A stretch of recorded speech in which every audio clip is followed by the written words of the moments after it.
ठीक है, अब हम देखेंगे इसके जो से ना सिम्टम्स।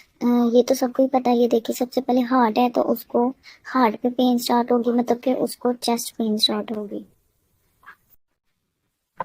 ठीक है, अब इसकी जो पेन है वो जाएगी लेफ्ट शोल्डर तक। शोल्डर से ये रेडिएट कर जाएगी आर्म में, लेफ्ट शोल्डर में और लेफ्ट आर्म में पेन रेडिएट कर जाएगी। ठीक है, उसके बाद क्या होगा कि उससे जब ये सारी पेन है उसे लगेगा जैसे हैवीनेस टाइप है, तो उसको क्या होगा कि एक तो चेस्ट पेन हो रही है, उसके बाद उससे जब ये सारा लंग्स वाला एरिया भी अफेक्टेड हो जाएगा तो उससे सांस नहीं लिया जाएगा और उससे हो जाएगा डिज्निया।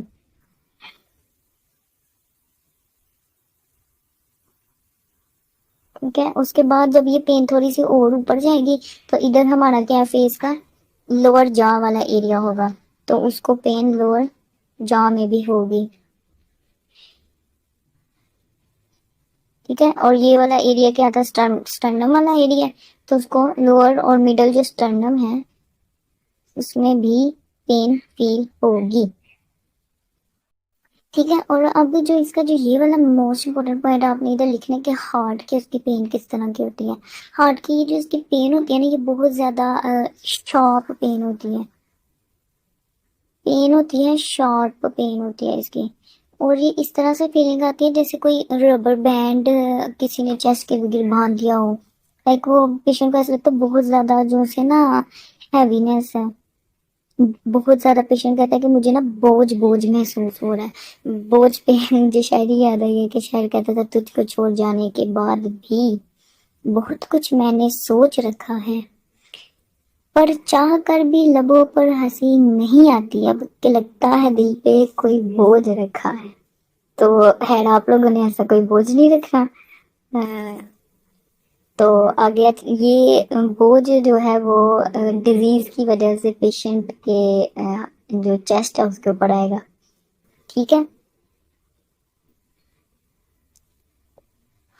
ठीक है, आगे हम देखेंगे इसके फैक्टर्स जो इसको एग्रीवेट करते हैं, मतलब कि किन फैक्टर्स की वजह से जो इसके सिम्टम्स हैं वो आ सकते हैं। या तो फिर किन फैक्टर्स की वजह से स्टार्ट हो सकती है पेन, एंजाइना स्टार्ट हो सकता है। इसमें हमने पहले भी किया था कि कोई भी फिजिकल एक्टिविटी करेंगे, कोई भी फिजिकल एक्टिविटी, कोई भी एक्सरसाइज वगैरह की गई है वो, कोई भी स्ट्रेस, एंगर हो, ये हमने सारे पीछे पड़े हैं। एंगर हो या कोई भी फाइट हो।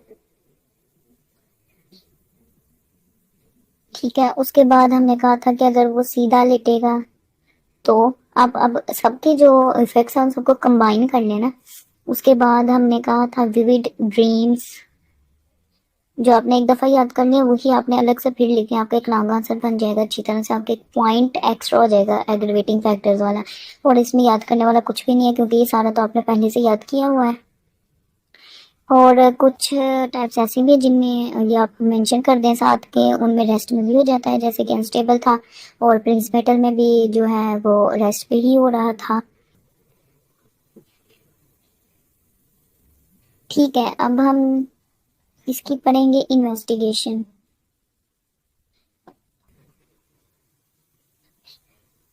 ठीक है, हम इसको इन्वेस्टिगेट कैसे करते हैं ये तो आपको कॉमनली याद होना चाहिए मेरे ख्याल से। मैंने आपका इसके बारे में, मेरा एक पुराना लेक्चर है कि जब हम सीवीएस के बारे में पढ़ते हैं तो हम किस किस चीज़ को इन्वेस्टिगेशन किस तरह से करते हैं सीवीएस की।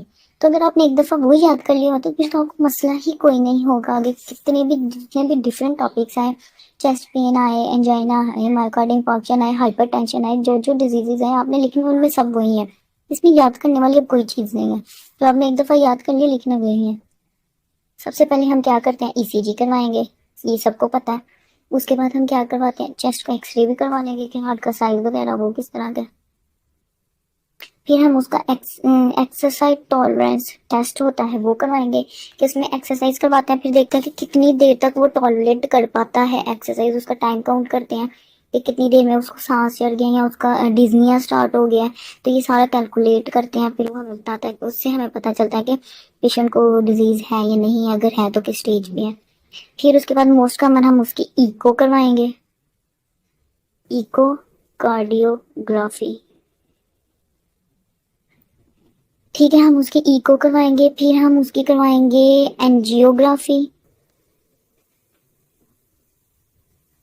आजकल जो से ना एक ये एंजियोग्राफी है ना, तो आजकल इसकी एक छोटी वाली फॉर्म है, तो सिटी एंजियोग्राफी भी आई हुई है, आप इसमें वो भी लिख सकते हैं। हम जो है ना इसमें सिटी एंड ज्योग्राफी भी इसकी करवा सकते हैं। सिंपल है, ये तो सारे वो है मोस्ट कॉमनली जो आपने याद करना है। मैं आपको इसलिए बता रही हूँ कि आप ये याद करें ताकि आपने पहले से ही आपको आते होंगे, लेकिन जब आप एक लॉन्ग आंसर लिखने लगते हैं या किसी कोई पूछे वाइवास वगैरह में बताने लगते हैं तो आपको एक पॉइंट ऑप्शन एक्स्ट्रा हो जाता है, मतलब वो पूछे भी तो आपको आता होगा। ये एक ही दफ़ा सीबीएस की जो मैंने आपको बताया ना इन्वेस्टिगेशन, वो मेरा एक लेक्चर है पीछे, उस पर पढ़ लें तो फिर जितने भी सीबीएस की डिजीजेज आते हैं उन सब में सेम ही होंगी। ठीक है, अब हम देखेंगे इसकी मैनेजमेंट। मैनेजमेंट में हमेशा से सबसे पहले हम देखते हैं उसके जनरल मेजर्स, और जनरल मेजर्स भी मैंने आपको पहले भी बताए हैं इतनी बार के जनरल मेजर्स भी सीरियस की सारी डिजीज के सेम ही हैं, तो बार बार याद करने की ज़रूरत नहीं है। आप मेरे लिखने से पहले ही मुझे बता दें क्या होता है इसमें। हमने उसको जो सा, अगर उसका वेट बहुत ज़्यादा है तो हमने उसको वेट लूज़ करवाना होता है, अगर वो ओबीस है तो। ठीक है, उसके बाद हमने उसको नॉर्मल सी फिजिकल एक्टिविटी करवानी होती है, वो ऐसी फिजिकल एक्टिविटी जो उसके सिम्टम्स को एग्रीवेट ना करे, नॉर्मल रहे। स्टॉप करवाएंगे उसकी स्मोकिंग, अगर वो करता है। अल्कोहल की कंजप्शन को स्टॉप करवाएंगे, अल्कोहल की कंजप्शन को स्टॉप करवाएंगे। उसको कहेंगे कि अवॉइड करे स्ट्रेस को। ये सारे हमने पहले पढ़े हुए हैं, इनमें कुछ भी नया नहीं है, कुछ भी नहीं, सिर्फ सिंपल यही है और यही आप। इसकी जो दूसरी मैनेजमेंट है वो होगी इसकी मेडिकल मैनेजमेंट, और वो हम सारा ना इधर लिखेंगे। ठीक है, ये वही है मेडिकल मैनेजमेंट का पॉइंट है। जो सेकंड है वो सर्जिकल मैनेजमेंट है। ये थोड़ा सा आपको कंफ्यूज करेगा, तो ये मैनेजमेंट है, ये मेडिकल वाली है, और ये सर्जिकल वाली है। ठीक है, इसमें हम उसको जो जो मेडिसिन देते हैं वो दिखेंगे। सबसे पहले हमने कहा था हम उसको एनजीसाइड देते हैं, ये लेकिन ब्रांड नेम है, और कहते क्या है इसको, ये सब लिंगुअल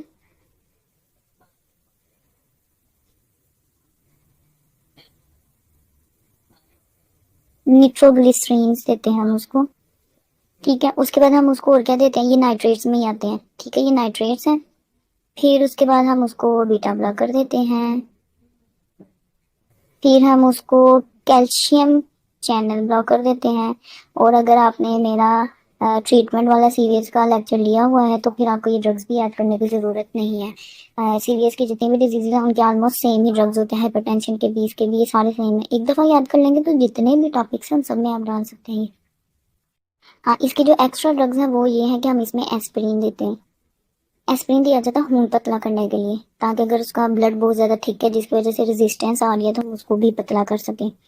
और दूसरा हम इसमें जो एक्स्ट्रा देते हैं वो लिपिड लोडिंग ड्रग्स देते हैं।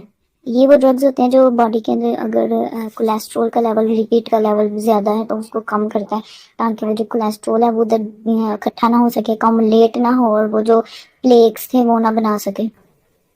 ठीक है, अब उसके बाद हम इसकी देखेंगे जो सर्जिकल ट्रीटमेंट है वो। और सर्जिकल ट्रीटमेंट में सिर्फ दो ही ट्रीटमेंट्स होते हैं। एक इसकी होती है एंजियोप्लास्टी,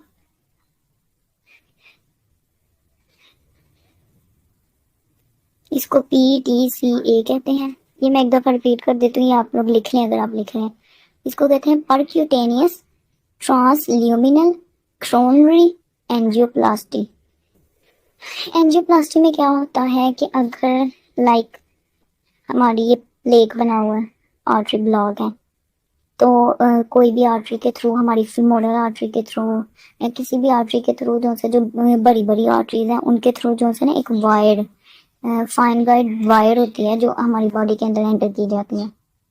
एंटर होके तो वो हार्ट की तरफ जाती है। हार्ट में फिर हमें वो स्क्रीन पे जो है ना वो सारा डिस्प्ले जो है वो नज़र आ रहा होता है कि किधर किधर वायर जा रही है। फिर अगर हमारी वायर, ये जो से ना बलून टाइप, ये जो वायर होती है ना इसके आगे बलून होता है, लेकिन ये भी ना डीफ्लेट हुआ होता है, मतलब अभी इसके अंदर हवा नहीं भरी हुई होती।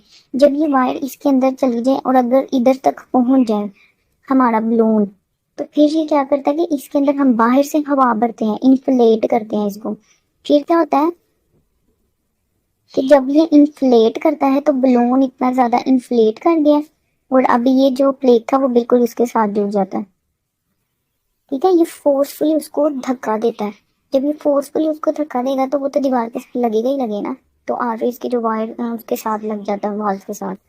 ठीक है, ये जब इन्फ्लेट हो गया तो इसको फिर ये जो वायर है इसको बाहर निकाल लिया जाता है, और अगर उधर ज़रूरत हो तो उधर स्टंट्स डाल दिए जाते हैं, ताकि फिर से वो जो आर्च है वो ब्लॉक ना हो पाए।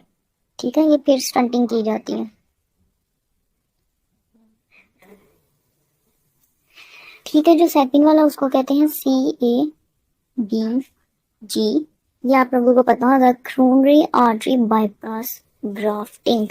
इसमें हम पेशेंट के हार्ट का बाईपास करते हैं, पेशेंट का हार्ट बाहर निकालते हैं। आजकल वैसे ऑन हार्ट जो है ना वो सर्जरीज आई हैं जिसमें हार्ट पंप करता रहता है, उसको बाहर निकालने की जरूरत नहीं पड़ती। हार्ट पेशेंट की बॉडी के अंदर ही होता है और वर्क कर रहा होता है, तो हमने उसके दौरान ही वो जो उसकी आर्टरी जो ब्लॉक होती है वो निकाल के, तो उसकी कोई भी टांग वगैरह से आर्टरीज जो नहीं चाहिए होती हैं वो उसकी जगह जो है रिप्लेस कर देते हैं, वो वाली आर्टरीज को कट करके निकाल लेते हैं इतनी इतनी, और उसकी जगह पे जो है एक नई आर्टरी उसकी ही जगह पे डाल देते हैं। अगर आप मेरे चैनल पे नए हैं तो वीडियो को लाइक शेयर और कमेंट ज़रूर करें, और मेरे चैनल को सब्सक्राइब ज़रूर करें।